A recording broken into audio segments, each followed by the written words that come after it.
Good morning friends. मैं Amit sir, class 12th अध्याय 12 जिसका नाम है परमाणु। तो सबसे पहले हम लोग ये ओवरव्यू ले लेते हैं कि इस चैप्टर में हम लोग क्या क्या पढ़ने वाले हैं। तो सबसे पहला टॉपिक होगा इसमें परमाणु संरचना के लिए विभिन्न प्रकार के प्रतिरूप या मॉडल, जिसमें हम लोग अध्ययन करेंगे डाल्टन का सिद्धांत, थॉमसन मॉडल, अल्फा कण का प्रकीर्णन प्रयोग तथा रदरफोर्ड का नाभिकीय मॉडल। ये ज़्यादा इम्पोर्टेंट होगा। फिर दूसरा पॉइंट पढ़ेंगे परमाणुीय स्पेक्ट्रम, और खास करके हाइड्रोजन स्पेक्ट्रम को हम लोग पढ़ेंगे। तीसरा बोर मॉडल पढ़ेंगे, और वो हाइड्रोजन परमाणु के लिए भी हम लोग बोर मॉडल पढ़ेंगे। चौथा पॉइंट हाइड्रोजन परमाणु का लाइन स्पेक्ट्रम हम लोग देखेंगे। और फिर हम लोग का सबसे अंतिम में होगा पांचवा पॉइंट एक्सरे, लेजर किरण और मेसर किरण के बारे में। ठीक है, तो चलिए शुरुआत करते हैं। परमाणु के संरचना के लिए जो विभिन्न प्रकार के मॉडल दिया गया था, और सबसे शुरुआत करेंगे डाल्टन का सिद्धांत से। तो चलिए शुरुआत करते हैं डाल्टन का सिद्धांत से। और ये डाल्टन ने अपना एक परमाणु सिद्धांत दिया था। डाल्टन का परमाणु सिद्धांत परमाणु के बारे में था। हम लोग जानते हैं कि परमाणु ये जो शब्द है, ये परमाणु ये एक ग्रीक शब्द है, और उसका अर्थ क्या होता था? अविभाज्य। ये परमाणु जो था वह एक ग्रीक शब्द एटोमॉस से बना था, और उसका अर्थ होता था अविभाज्य। यानी शुरुआत में अविभाज्य का क्या मतलब कि जिसको आगे आप विभाजित नहीं कर सकते। तो शुरुआत में कई लोगों का ये मानना था कि जो परमाणु जो होते हैं वह अविभाज्य कण से मिलकर बने होते हैं। और डाल्टन साहब भी यही कहते हैं कि सभी पदार्थ जो है वह छोटे छोटे अविभाज्य कणों से मिलकर बना होता है, और उस छोटे कण को ही हम परमाणु कहते हैं। ऐसा डाल्टन साहब ने ही कहा था, और वह डाल्टन ने अपने परमाणु सिद्धांत में कहा था। तो चलिए देखते हैं कि डाल्टन का परमाणु सिद्धांत के महत्वपूर्ण बिंदु क्या सब थे। तो सबसे पहला पॉइंट था कि प्रत्येक तत्व, जितना भी एलिमेंट है, तत्व है, वह अत्यंत सूक्ष्म कणों से मिलकर बना होता है, और उन सूक्ष्म कणों को हम लोग क्या नाम देते हैं? एटम नाम देते हैं, परमाणु कहते हैं। दूसरा पॉइंट क्या कहा कि ये जो परमाणु है वह अविभाज्य होता है। अविभाज्य यानी इसे ना तो हम नष्ट कर सकते हैं और ना ही उत्पन्न कर सकते। तीसरा पॉइंट इनका था इस सिद्धांत का कि अगर तत्व एक ही है तो उसके जितने भी परमाणु होंगे वह भौतिक तथा रासायनिक गुणों में समान होते हैं। यानी एक ही तत्व के समस्त परमाणु भौतिक और रासायनिक गुणों में समान होते हैं, जबकि अलग अलग या भिन्न भिन्न तत्वों के परमाणु के गुण अलग अलग या भिन्न भिन्न होते हैं। ठीक बात।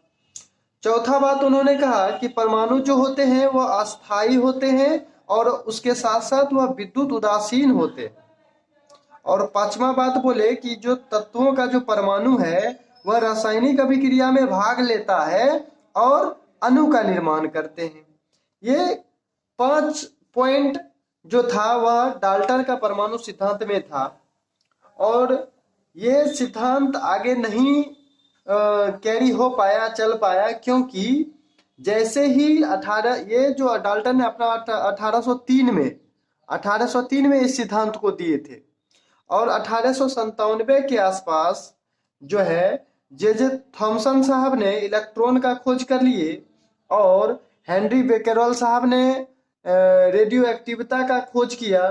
तो फिर आगे यह सिद्ध हो गया कि नहीं, सभी तत्वों के परमाणु में ऋणावेशित कण होते हैं, इलेक्ट्रॉन के खोज होने के बाद ये हो गया। तो वहां उसके बाद फिर तो एक क्रांति सी आ गई। सभी लोग देखने लगे कि नहीं, परमाणु जो है विभाज्य होते हैं। परमाणु के 3 मौलिक कण को भी देखा गया, इलेक्ट्रॉन, प्रोटॉन, न्यूट्रॉन, आप लोग जानते हैं। और भी बहुत सारे कण को भी देखा गया, जैसे मेसोन, न्यूट्रिनो, एंटी न्यूट्रिनो, ये सब कण थे। तो इससे ये पता चलता था कि नहीं, परमाणु को विभाज्य किया जा सकता है, तो इनका ये मॉडल नहीं चल पाया। ठीक है, तो ये आप ध्यान रखिएगा। फिर भी शुरुआती कदम था, तो ये हम लोग पढ़ते हैं डाल्टन का परमाणु सिद्धांत।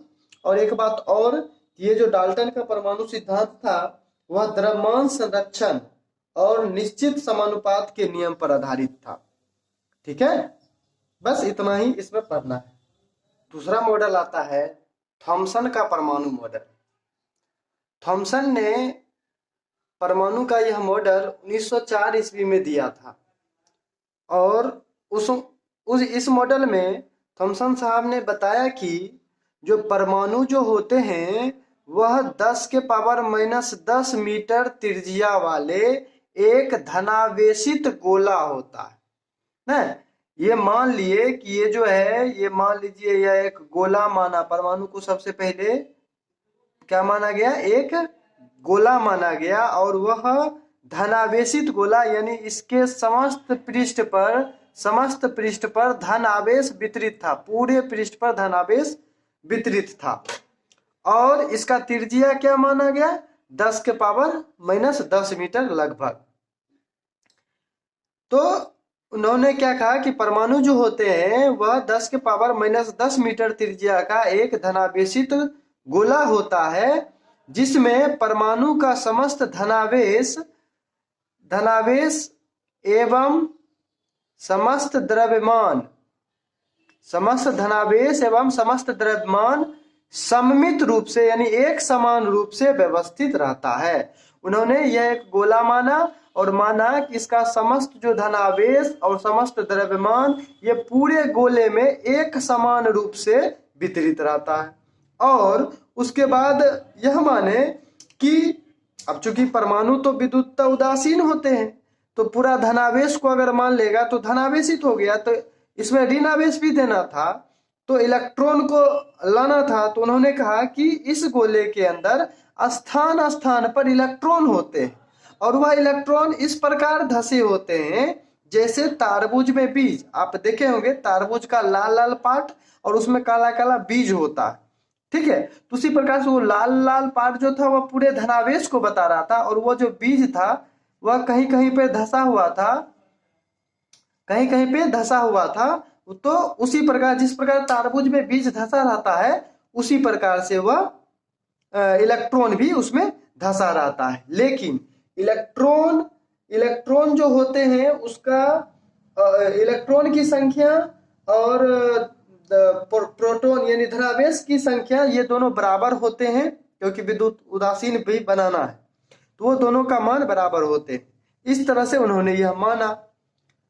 तो इसीलिए अब चूंकि ये तारबूज के जैसा संरचना था, ठीक है, ये तो यही बात हो गया कि लड्डू में इलायची के दाने जैसे धसे रहते हैं ना। वाटरमेलन तारबूज वाला मॉडल, प्लम पुडिंग मॉडल, यानी जो क्या कहते हैं रेजिन पुडिंग मॉडल भी इसको कहा गया। तो इस मॉडल को ये विभिन्न प्रकार के नाम से भी जाना जाता है, क्योंकि इसी के जैसा वह दिख रहा था। लेकिन इसमें कई सारे दोष उत्पन्न हो गए, जिसके कारण इस मॉडल को भी रिजेक्ट कर दिया गया। और सबसे बड़ा दोष तो इसमें यही था कि उन्होंने ये माने थे कि द्रव्यमान को परमाणु में एक समान रूप से वितरित माना गया था। इसमें आप पहले दोष में आप लिख सकते हैं, इसका महत्वपूर्ण दोष यह था कि द्रव्यमान को परमाणु में समान रूप से वितरित माना गया। सबसे बड़ा दोष तो वही था। दूसरा दोष में आप ये लिख सकते हैं कि इस मॉडल के अनुसार परमाणु के स्पेक्ट्रम की व्याख्या नहीं की जा सकती है। इस मॉडल के अनुसार यानी इसकी सहायता से अब अल्फा कण के प्रकीर्णन को नहीं समझाया जा सकता है। और चौथा या तीसरा पॉइंट ये भी कह सकते हैं कि यह एक एस्थेटिक मॉडल था, मतलब स्टैटिक मॉडल था, यानी इसमें कोई भी इलेक्ट्रॉन के गति के बारे में कुछ नहीं बताया गया, जबकि हम जानते हैं कि इलेक्ट्रॉन गति करता है, और इसमें तो स्थिर मान लिया गया। तो ये सारे महत्वपूर्ण दोष थे, जिसके कारण थॉमसन के ये परमाणु मॉडल को भी अस्वीकार कर लिया गया, रिजेक्ट कर दिया गया। फिर आगे अब हम लोग पढ़ेंगे रदरफोर्ड साहब का अल्फा कण का प्रकीर्णन। तो अगले वीडियो में हम लोग पढ़ेंगे, छोटा छोटा वीडियो बनाते हैं ताकि आप लोग आसानी से समझ पाओ और इसका आप नोट्स बनाते जाए। धन्यवाद।